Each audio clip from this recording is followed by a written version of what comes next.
hope everyone's having a fantastic day today. My name is Crystal. Welcome to my fifth, episode of Crystal Clear. As always, I am posting a new episode every month.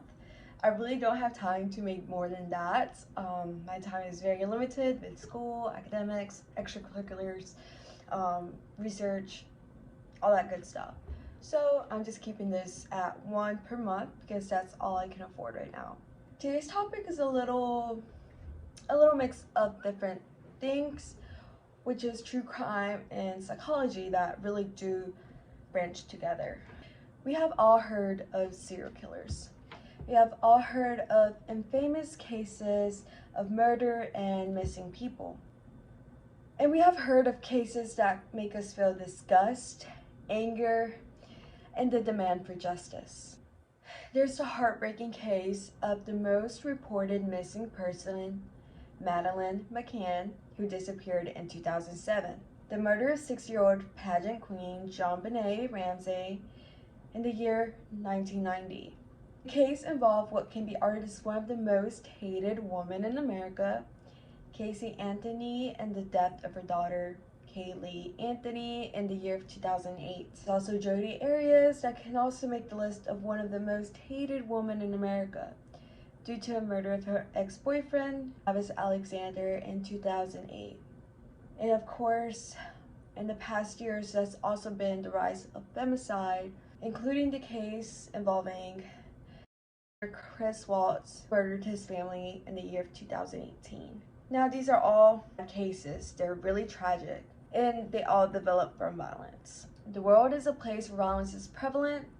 It's very likely that we have learned of at least of one case of true crime, whether that is local or globally or nationwide, where violence is prevalent. Media outlets often highlight and profit from such prevalence. The way to highlight such prevalence is through the form of a rising platform of entertainment, which is podcast. Podcast is a form of audio entertainment a listener can enjoy while doing things such as simply relaxing, doing academic work, cleaning, or even just exercising. Podcasts can have different forms of entertainment, different topics that can inform you, from exercising to economic lifestyle to health and well-being, and even to true crime. In this podcast, we're going to be dissecting a study by Boling Hull, which was made in 2018. And this all arises from what was considered a stereotype of women listening to a lot of true crime.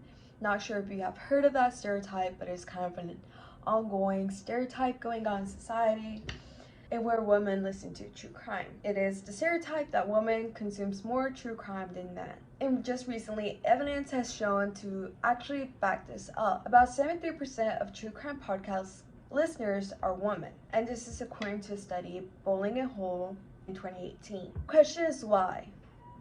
Why is the percentage of women listening to true crime so high?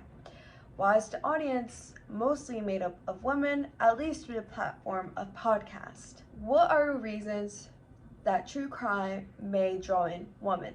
In this study by Boling Hull in 2018, they found 3 main reasons as to why women might be attracted listening to true crime. And these 3 reasons can be entertainment, convenience, and boredom. Once again, to remind you, this is based on research done by Boling Hull in 2018, and it specifically involves podcasts. It does not involve movies, it does not involve documentaries, it does not involve YouTube videos, specifically podcasts. True crime can be found as a source of entertainment. Different forms of media consumption have thrived on the stories of true crime. Think of HBO documentaries, think of series, the tapes of Ted Bundy. As differently, I think a Jeffrey Dahmer series came out. On Netflix, you can watch documentaries as well as Why Did You Kill Me?, the story of Cristal Clear and her family's journey to find her murderer through the usage of social media. Another documentary that takes setting in Mexico, which I actually really do recommend watching. It's very fact-based, it's not drama-based, it's not a spin-off, it's based on facts, and it's called The 3 Deaths of Marisela Escobedo. And it tells the story of a brave mother, Marisela Escobedo, who goes on a journey to establish justice for the murder of her daughter, and this takes place in Mexico. This is a really great documentary because it not only shows how corrupt the system is, but it also shows the effects of what happens when the system does not take responsibility. The justice system failed her in so many ways. Her story is actually very impactful. Marisa Escobedo would petition, would protest, bring attention to her daughter, and later the decision that the court made to acquittal the murderer of her daughter. And later on, it highlights the depth of Marisa Escobedo herself for advocating and speaking out against the injustice of the system. She did not die by natural causes, and it's a sad story, but it's a story that we must listen to and to acknowledge, especially with the situation of femicidio in Mexico.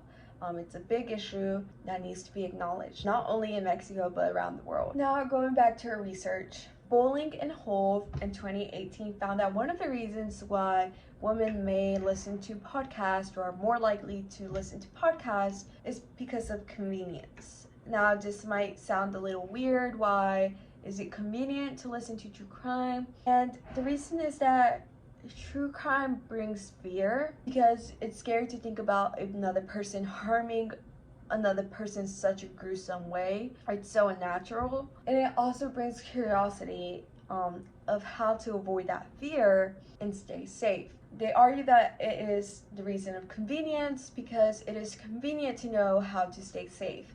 It is convenient to know how to stay alive. Women stated that they listen to podcasts to stay educated about true crime and the idea of what if this happens to me, or what are the ways to spot danger. And these are actually done by interviewing women. Women actually say this.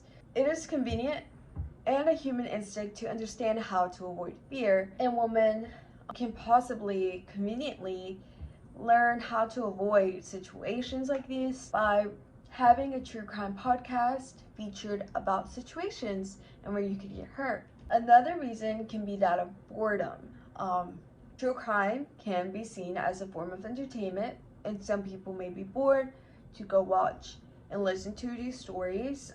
And this was also a third reason found by Boling Hull in the study of 2018. True crime podcasts can have heightened levels of intention and tension. You're listening to a true crime, you're wondering what's going to happen next. The listener has that constant feeling of what's happening, what's going to happen next, is the person going to survive? Almost as if it was a movie.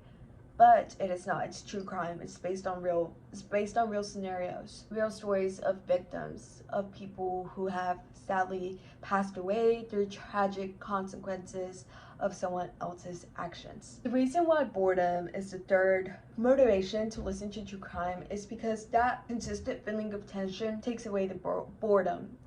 The listener is constantly wondering what's going to happen next. In a world where crime exists, it truly has captivated the interest of those who are curious about it and wonder why people do what they do. True crime podcasts can range from 20 minutes to 2 hours, and this time length can definitely entertain a listener.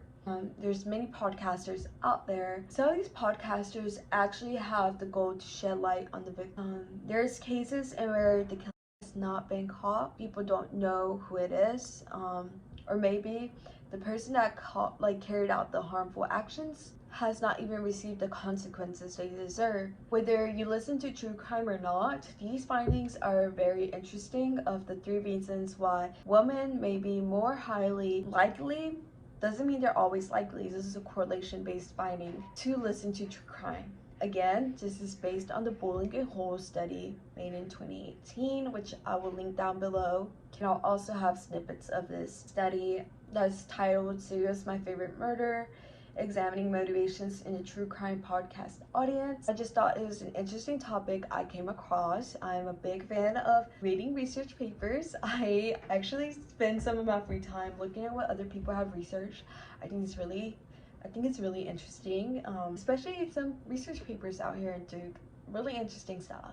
Probably next podcast will come out sometime in May. I am really busy right now and with the semester things going on. Yeah, this is a project I still want to continue to do. It helps me practice my editing skills. One of my side jobs I have is graphic design. Also, am in charge of my social media, working with different companies. So it's a nice little hobby to have, although it's not my main focus of interest. I am a neuroscience major in the pre-med track, but it's just something completely different to do. And I cannot stress this enough, but if you have the opportunity to learn the skills of graphic design, photography, you should definitely have them in your back pocket. You never know when they could be useful to you in the future, in the present. It's a really good side skill to have with whatever else you're pursuing in life. Yeah, that's the end of my podcast. I hope you guys have a great day today and learned something new. I think learning something new is really important, really valuable. Baby, you give me ice and fire. You're giving me wind and rain. You're some kind of butterfly.